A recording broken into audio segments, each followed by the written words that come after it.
Vous pensez peut-être que l'investissement est réservé à ceux qui ont déjà des milliers d'euros à dépenser, à ceux qui ont des grandes entreprises ou des business. Mais laissez-moi vous dire une chose, investir avec peu d'argent n'est pas seulement possible, c'est même une stratégie intelligente qui peut vous propulser vers la richesse. Dans cette vidéo, on va vous révéler des astuces pratiques et des stratégies simples pour commencer à investir dès aujourd'hui, même si votre budget est serré. Restez avec nous, car chaque euro compte et chaque minute que vous passez ici pourrait être le premier pas vers votre avenir financier radieux.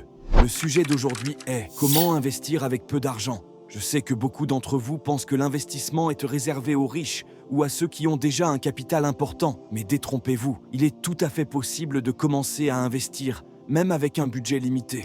Tout d'abord, il est important de comprendre que l'investissement n'est pas une question de montant, mais plutôt une question d'habitude et de mentalité. Beaucoup de gens pensent qu'ils doivent attendre d'avoir une grosse somme d'argent avant de commencer à investir, mais c'est une erreur.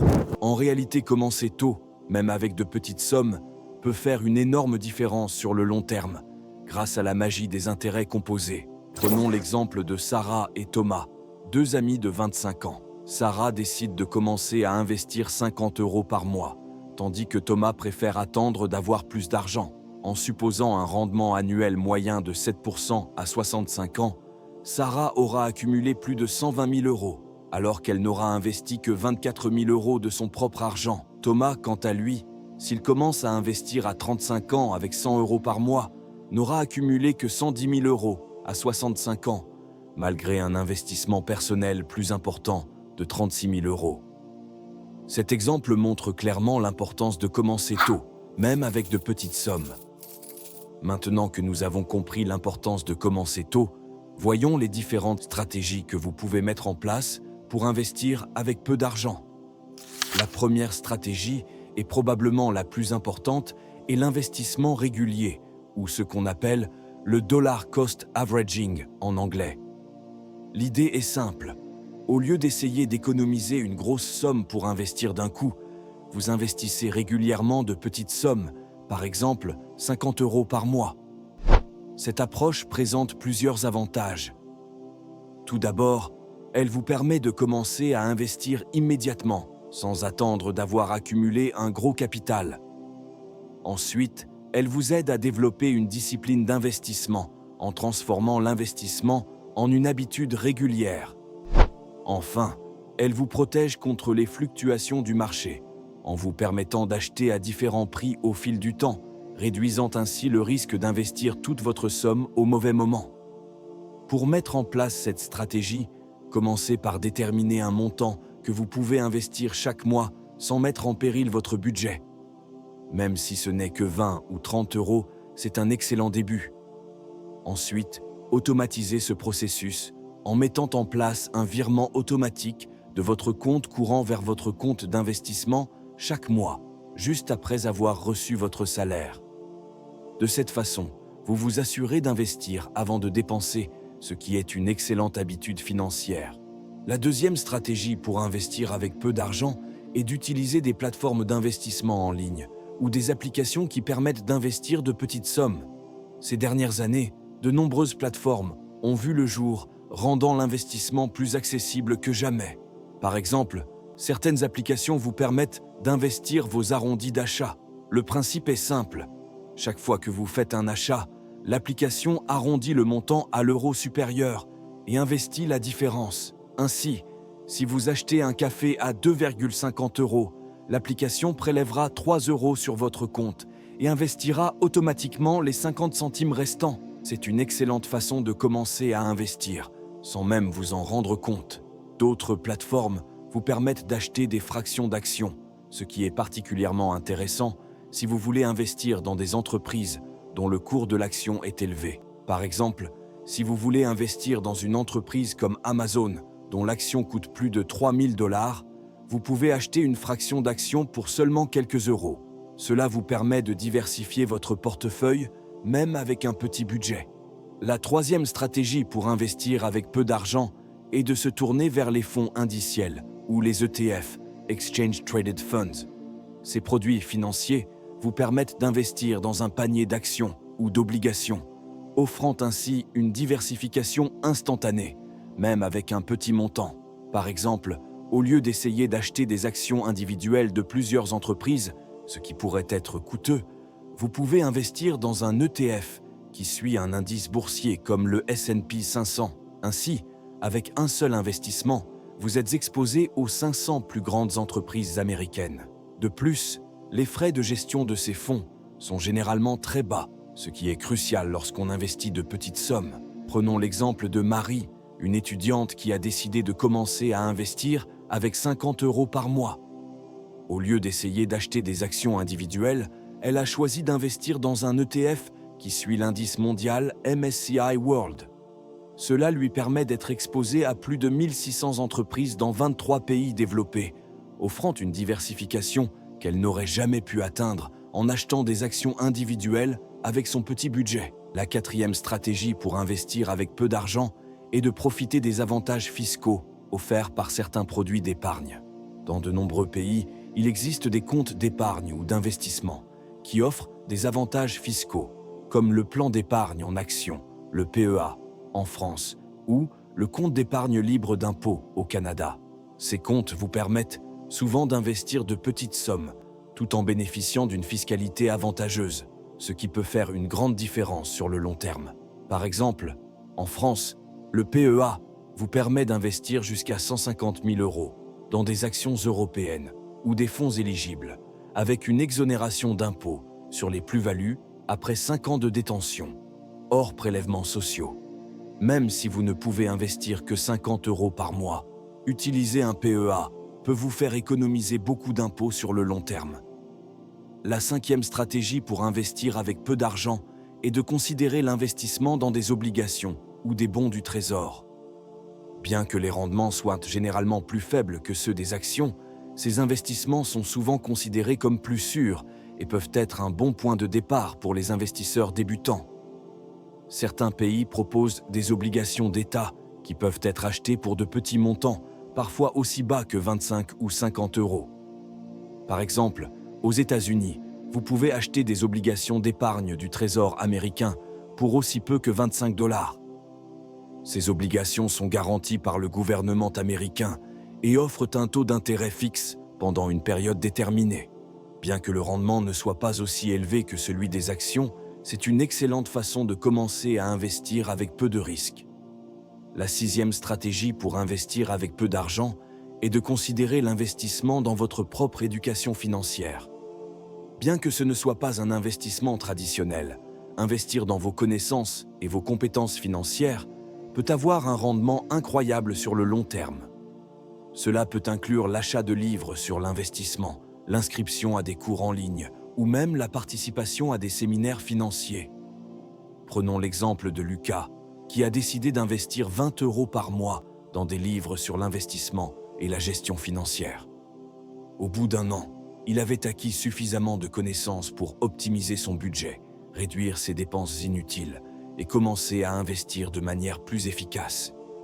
Les connaissances qu'il a acquises lui ont permis d'économiser et d'investir beaucoup plus que les 240 € qu'il a dépensés en livres. La septième stratégie pour investir avec peu d'argent est de profiter des programmes d'actionnariat salarié si votre entreprise en propose un. Beaucoup d'entreprises offrent à leurs employés la possibilité d'acheter des actions de l'entreprise à un prix réduit, parfois avec une contribution de l'employeur. C'est une excellente façon de commencer à investir, surtout si vous croyez en l'avenir de votre entreprise. Par exemple, Sophie travaille pour une grande entreprise qui offre un plan d'actionnariat salarié. Elle peut investir jusqu'à 10% de son salaire en actions de l'entreprise, avec une réduction de 15% sur le prix du marché. De plus, son entreprise contribue à hauteur de 50% de son investissement. Même si Sophie ne peut investir que 50 € par mois, elle bénéficie d'un avantage significatif grâce à la réduction sur le prix des actions et à la contribution de son employeur. La huitième stratégie pour investir avec peu d'argent est de considérer le micro-investissement dans l'immobilier. Traditionnellement, l'investissement immobilier nécessitait un capital important, mais de nouvelles plateformes de crowdfunding immobilier permettent désormais d'investir dans l'immobilier avec des sommes beaucoup plus modestes, parfois à partir de 100 € seulement. Prenons l'exemple de Pierre, qui voulait investir dans l'immobilier, mais n'avait pas les moyens d'acheter un bien entier. Il a découvert une plateforme de crowdfunding immobilier qui lui permettait d'investir dans des projets immobiliers à partir de 100 €. Il a commencé par investir 50 € par mois dans différents projets, ce qui lui a permis de diversifier son portefeuille immobilier tout en commençant avec un petit budget. La 9e stratégie pour investir avec peu d'argent est de considérer l'investissement dans des crypto-monnaies. Bien que ce soit un investissement plus risqué et volatile, il est possible d'acheter des fractions de crypto-monnaies pour de très petits montants. Cependant, il est crucial de bien comprendre les risques associés et de n'investir que ce que vous êtes prêt à perdre. Par exemple, Julien s'intéresse aux crypto-monnaies, mais n'a qu'un petit budget à investir. Il décide d'allouer 20 € par mois à l'achat de fractions de Bitcoin et d'Ethereum. Bien qu'il soit conscient des risques, il voit cela comme une opportunité d'apprendre sur cette nouvelle classe d'actifs, tout en investissant de petites sommes. La 10e stratégie pour investir avec peu d'argent est de considérer l'investissement dans des startups ou des petites entreprises via des plateformes de crowdfunding. Ces plateformes vous permettent d'investir dans des entreprises prometteuses avec des montants relativement faibles, parfois à partir de 50 ou 100 €. Prenons l'exemple d'Alice, qui est passionnée par l'innovation et les nouvelles technologies. Elle a découvert une plateforme de crowdfunding qui lui permet d'investir dans des startups à partir de 50 €. Elle décide d'investir 30 € par mois dans différentes startups qui l'intéressent. Bien que ce soit un investissement risqué, elle apprécie la possibilité de soutenir des entrepreneurs et des idées innovantes, tout en ayant la possibilité de réaliser un bon retour sur investissement si l'une de ces startups réussit. Maintenant que nous avons vu ces différentes stratégies, il est important de souligner quelques points clés pour réussir vos investissements, même avec un petit budget. Premièrement, la diversification est cruciale. Même si vous n'investissez que de petites sommes, essayez de répartir vos investissements entre différentes classes d'actifs, actions, obligations, immobilier, etc. et différents secteurs. Cela vous aidera à réduire les risques. Deuxièmement, soyez patient et pensez à long terme. L'investissement est un marathon, pas un sprint. Ne vous découragez pas si vous ne voyez pas de résultats immédiats. Avec le temps et la régularité, même de petits investissements peuvent s'accumuler pour former un capital important. Troisièmement, continuez à vous éduquer. Le monde de l'investissement est vaste et en constante évolution. Plus vous en apprendrez, mieux vous serez équipé pour prendre des décisions éclairées, même avec un petit budget. Quatrièmement, soyez conscient des frais. Lorsque vous investissez de petites sommes, les frais peuvent avoir un impact significatif sur vos rendements. Choisissez des options d'investissement avec des frais bas, comme les ETF à faible coût ou les plateformes d'investissement sans frais de courtage. Cinquièmement, n'oubliez pas de rééquilibrer votre portefeuille régulièrement. Même si vous investissez de petites sommes, il est important de s'assurer que votre allocation d'actifs reste alignée avec vos objectifs et votre tolérance au risque. Enfin, n'oubliez pas que l'investissement ne devrait pas se faire au détriment de votre sécurité financière de base. Avant de commencer à investir, assurez-vous d'avoir un fonds d'urgence et de gérer efficacement vos dettes, en particulier les dettes à taux d'intérêt élevés. Pour illustrer l'importance de ces principes, prenons l'exemple d'une personne qui a décidé de commencer à investir avec un budget limité de 100 € par mois. Voici comment elle a mis en pratique ces stratégies. 1. Elle a ouvert un compte sur une plateforme d'investissement en ligne sans frais de courtage. 2. Elle a mis en place un virement automatique de 100 € par mois vers ce compte, juste après avoir reçu son salaire. Elle a réparti son investissement mensuel de la manière suivante. 50 € dans un ETF qui suit l'indice mondial MSCI World. 20 € dans un ETF obligataire pour équilibrer son portefeuille. 20 € dans un REIT, Real Estate Investment Trust, pour s'exposer à l'immobilier. 10 € dans une entreprise de son choix, via l'achat de fractions d'actions. 4. Elle a ouvert un PEA pour bénéficier des avantages fiscaux sur ses investissements en actions européennes. Elle a commencé à lire un livre sur l'investissement chaque mois, en utilisant la bibliothèque locale pour réduire les coûts. Elle a rejoint un club d'investissement local pour échanger avec d'autres investisseurs et apprendre de leur expérience. Au bout d'un an, cette personne avait non seulement accumulé un petit portefeuille diversifié, mais elle avait aussi considérablement augmenté ses connaissances en matière d'investissement. Elle a réalisé que même avec son petit budget, elle pouvait participer au marché financier et construire progressivement sa richesse. Il est important de noter que l'approche de cette personne n'est qu'un exemple et que chacun d'entre nous devra adapter sa stratégie en fonction de sa situation personnelle, de ses objectifs et de sa tolérance au risque. Certains préféreront peut-être une approche plus conservatrice, tandis que d'autres seront prêts à prendre plus de risques pour potentiellement obtenir des rendements plus élevés. Maintenant, parlons un peu des pièges à éviter lorsqu'on commence à investir avec un petit budget. Le premier piège est de tomber dans l'excès d'optimisme et de penser qu'on va devenir riche rapidement. L'investissement est un processus à long terme et il est important d'avoir des attentes réalistes. Ne vous laissez pas séduire par des promesses de rendement extraordinaires ou des schémas « get rich quick ». Ces opportunités sont souvent trop belles pour être vraies et peuvent vous faire perdre votre argent durement gagné. Le deuxième piège à éviter est de négliger la recherche et la due diligence avant d'investir. Même si vous n'investissez que de petites sommes, il est crucial de comprendre dans quoi vous investissez.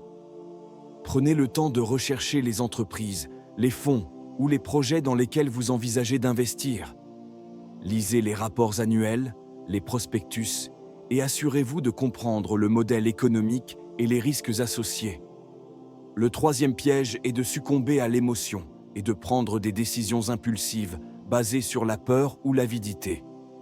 Les marchés financiers sont volatiles par nature et il est normal de voir la valeur de vos investissements fluctuer. Ne paniquez pas et ne vendez pas à la première baisse. De même, ne vous précipitez pas pour acheter simplement parce qu'un investissement a récemment bien performé. Restez fidèle à votre stratégie à long terme et évitez de prendre des décisions basées sur l'émotion. Le quatrième piège est de ne pas tenir compte de votre situation fiscale. Même avec de petits investissements, il est important de comprendre les implications fiscales de vos décisions d'investissement. Certains types d'investissements peuvent être plus avantageux fiscalement que d'autres, selon votre situation personnelle. N'hésitez pas à consulter un conseiller fiscal si vous avez des doutes. Le cinquième piège est de négliger la sécurité de vos informations personnelles et financières.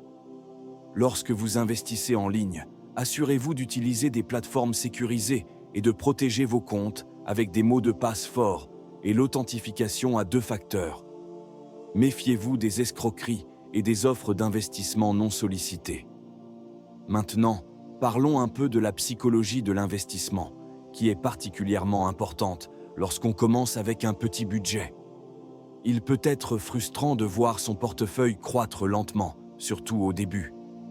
Il est crucial de développer la bonne mentalité pour réussir sur le long terme. Premièrement, adoptez une mentalité de croissance. Voyez chaque investissement, même petit, comme une opportunité d'apprentissage.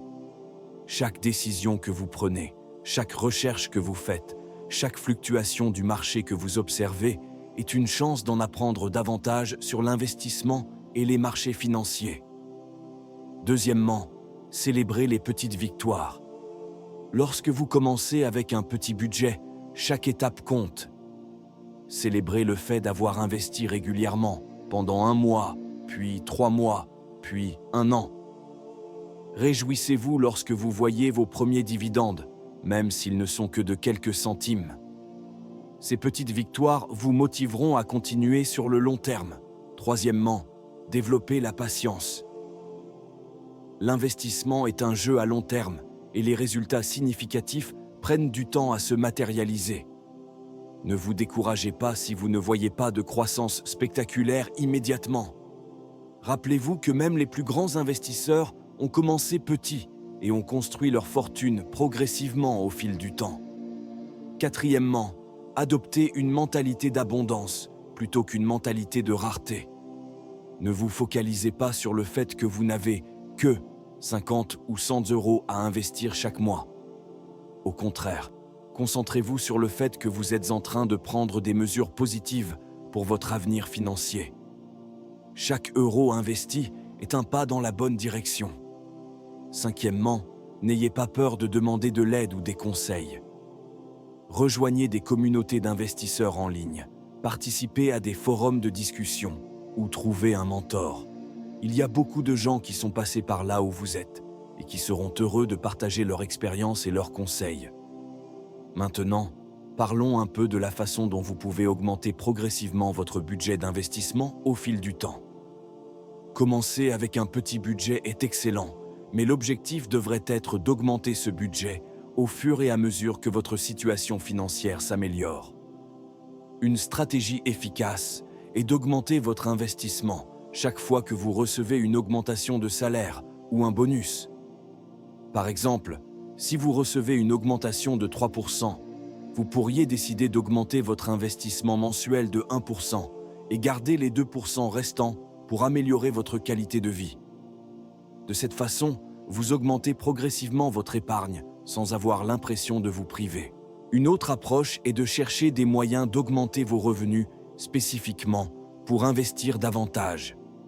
Cela pourrait impliquer de démarrer une activité secondaire, de faire des heures supplémentaires ou de monétiser un hobby. L'avantage de cette approche est que vous créez une source de revenus dédiée à l'investissement, ce qui peut vous motiver à persévérer. N'oubliez pas non plus de revoir régulièrement vos dépenses pour voir s'il y a des domaines où vous pourriez économiser pour investir davantage. Parfois, de petits ajustements dans votre budget peuvent libérer des fonds supplémentaires pour l'investissement. En conclusion, investir avec un petit budget est non seulement possible, mais c'est aussi une excellente façon de commencer votre parcours d'investisseur. L'important est de commencer, d'être cohérent et de continuer à apprendre et à vous améliorer au fil du temps. Rappelez-vous que chaque grand investisseur a commencé quelque part et que même les plus petits investissements peuvent s'accumuler pour former un capital important sur le long terme.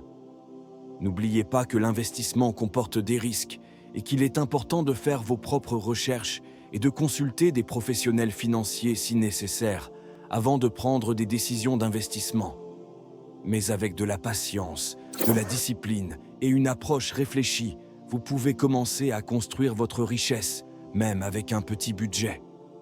Merci d'avoir regardé cette vidéo. Si vous avez apprécié ce contenu, n'hésitez pas à s'abonner. À bientôt pour une nouvelle vidéo.